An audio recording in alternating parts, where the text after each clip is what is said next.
What is up, guys? Your boy Sesko from Video Games Underground. Today we're going to do a quick review over the AMA that Big Mike and Spider did this past week. But before we get into that, I did want to showcase some of the finer items that I have for sale. All of these are open to offers. These warrior cards, I'm actually ranked number 1 in that set.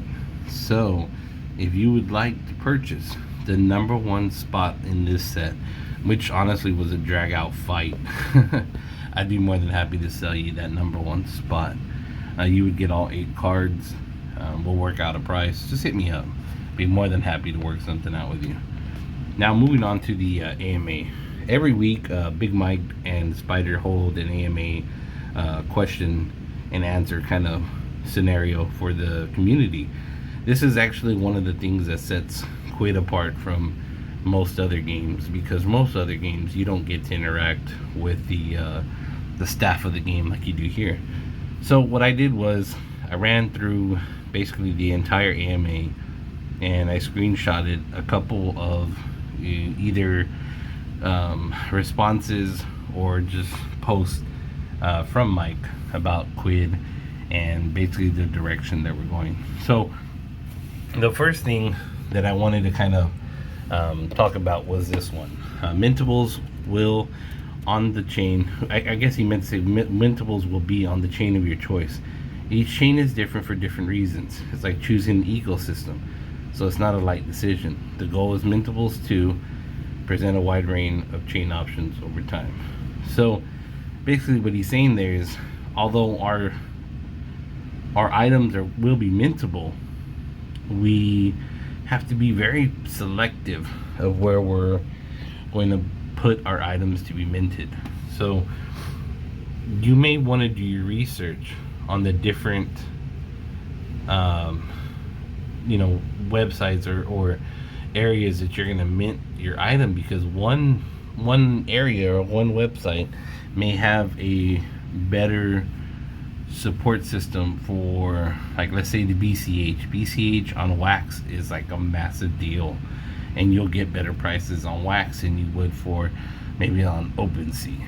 It just depends on the items that you're having, the kind of people that collect them. Like, where is Gallery going to sell well? Who knows? Do research, find out, are there collectors of fine arts? Where's the high-end stuff at? Because that is what Gallery is going to fall under.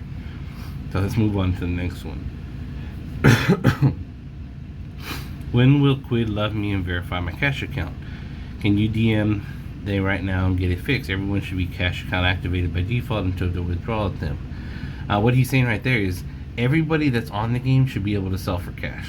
Now, you may not be able to withdraw, but you should be able to sell for cash off the bat, even with a brand new account. So I just wanted to clarify that, because I did have some people asking me about that. 420 concurrents, a new record. Basically 420 people in the AMA at one time, which was pretty awesome. We're talking to everybody. Is Rick and Morty in the works on coming back? We're talking to everybody. Unfortunately, I can't comment on specific license or property, but we're talking to them all, which is pretty freaking awesome of a post.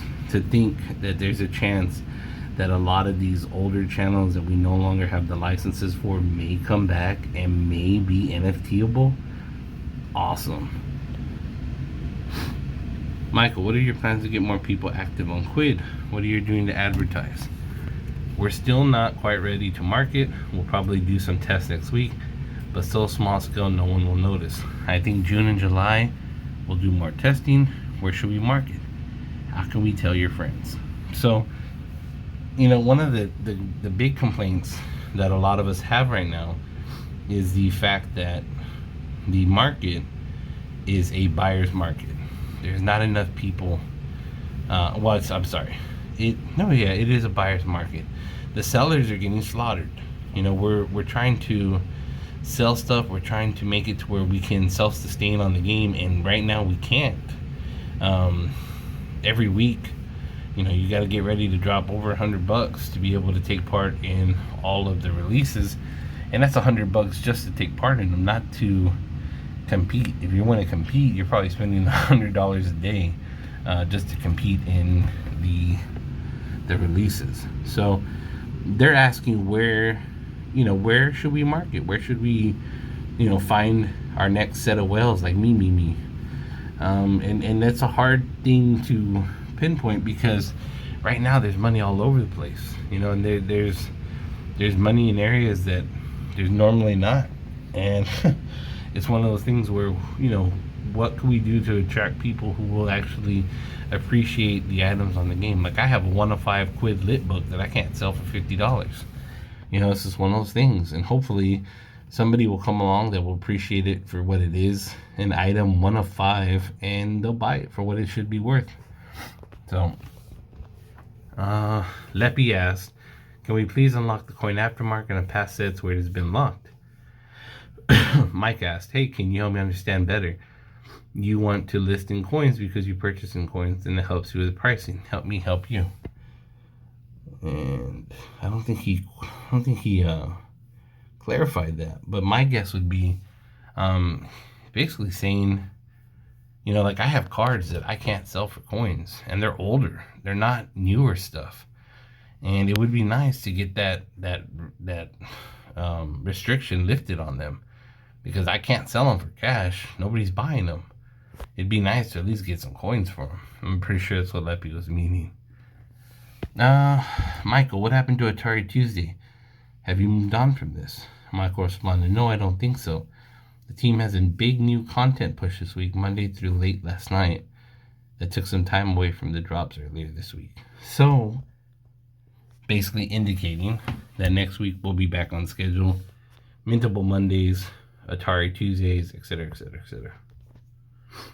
If we lowered cash listings price floor to like 10 cents, what happens to coin listings? Are coins mostly used in the aftermarket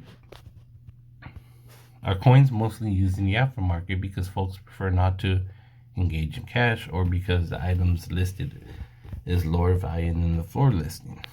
I think there's times where just people don't want to use cash. There's items that just aren't worth even a dime.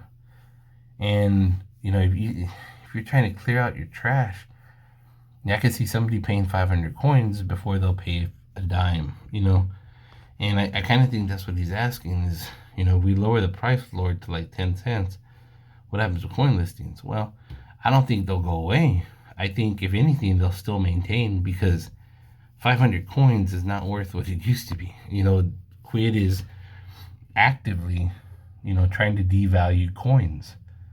And it's something that we all see happening, and it's something that none of us can do anything about. They used to do the chases or the collections and stuff, and they would pay out like 500K. Now the collections are paying out millions of coins because they're devaluing them so rapidly. So 500 coins to help clear out account, I really don't think that's a bad idea. I think we need one day every week a checklist for winning coins. It's a win for Quidd moving the market. We have a build coming next week, 4.49, that will explore underlying Quidd IDs. This is important because this is how we make checklists. If you are super motivated, you can make your own checklist of Quidd IDs, and we could post it as a checklist. So basically, it's your items. Your items all have IDs you don't see, and I'm guessing that's what he means. That you could put all your IDs for your items that you would like to see people try to chase, and then profit, or make a collection based off of these, which is kind of cool. And he does ask, would anyone be willing to do that? Help us make a checklist by gathering up all the Quidd IDs, which is pretty crazy. I think it would be good to have one collector for each of the top 5 brands, curate their own checklist, and we'll publish it. It says, we'll award coins, of course, and the checklist curator gets Quidd famous, quote unquote.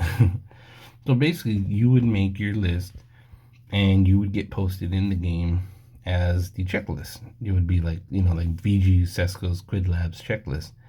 And everybody would see your name, and they would be able to put blame on you if the checklist is too difficult. I really like that idea. I think it's really cool. And as a matter of fact, they've done it before. They did it with the staff, but the payouts were so low that I'm not sure how many people actually took part in it.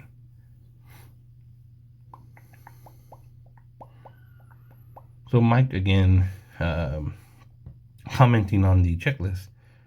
Liquidity, that's what we see internally when we do a checklist, particularly an old checklist, like a recollect challenge that awards coins. It's a great opportunity for buyers and sellers to come together. The coin incentive for completion helps bring out buyers, which is great for sellers who otherwise couldn't move old items. Here's another little feature in 4.49 next week.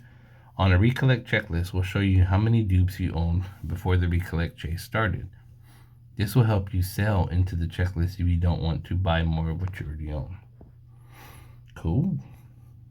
I would love to blow those out. You make your own recollects. Perhaps you even stake some award items from your inventory, and maybe you get a small piece of sales that are generated in the recollect event. Damn. So we're going to make some money off the recollects? What about cash payouts for a recollect checklist? Look how many likes that had. 10 likes. Look at King Day. Yes. Sirico. Yes. Sam Stark. Oh my lord. Everybody's on board for that one. Or look at these. Prize pool maybe? $5 entry. Top recollectors get the pot. How abused would that get? I don't think. I don't know.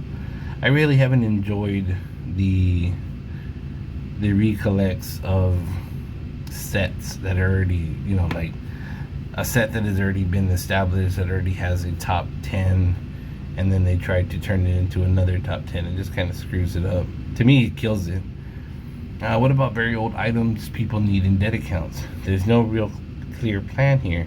We have a number of camps. Do nothing, close super old accounts, reclaim and offer to existing collectors isn't really feasible. Personally, I prefer that we indicate if owners of certain prints are inactive, like inactives, which ones are in circulation, and which ones are lost, where loss equals account inactive greater than 3 years. I just said for banned accounts, the items on their accounts should be auctioned. And Mike replied, Storage Wars, which, I mean, yeah, I guess it would be kind of like Storage Wars, but I just think if they're banned, there's no reason in them having a great item like that. So then Mike bounced out. He said, thank you for collecting on Quidd. And that was the end of the AMA. These AMAs are awesome. They really are. If you have the time and the ability to hop into one, I highly recommend it, because there's a lot that gets talked about. There's a lot that they go over. I will try to do a video like this every week for the AMA, but there's not a guarantee that I'm going to be able to. Like the AMA, if I'm not mistaken, was on Thursday, and I'm just now having time to make this video and kind of talk about the things that were spoken about. This is the first video that I've done like this, so if you like it and it's something you'd like to see, please let me know. Quidd is on the cusp of either exploding and doing something really awesome, or just kind of staying where it's at. And with the involvement of the community the way it is, and the activeness of our staff that runs the game, I mean, I really believe we have an opportunity to see something awesome from Quidd. Quidd is unlike anything else on the market right now. All these other people, all these other games, they split their channels. I can't stand it. But Quidd has just a massive amount of growth, I believe, still available in it. So here's to the next few months, and hopefully the next few years. And I really hope you guys have a great weekend. And should you need anything from me, please feel free to reach out. I'm always here for you guys. God bless.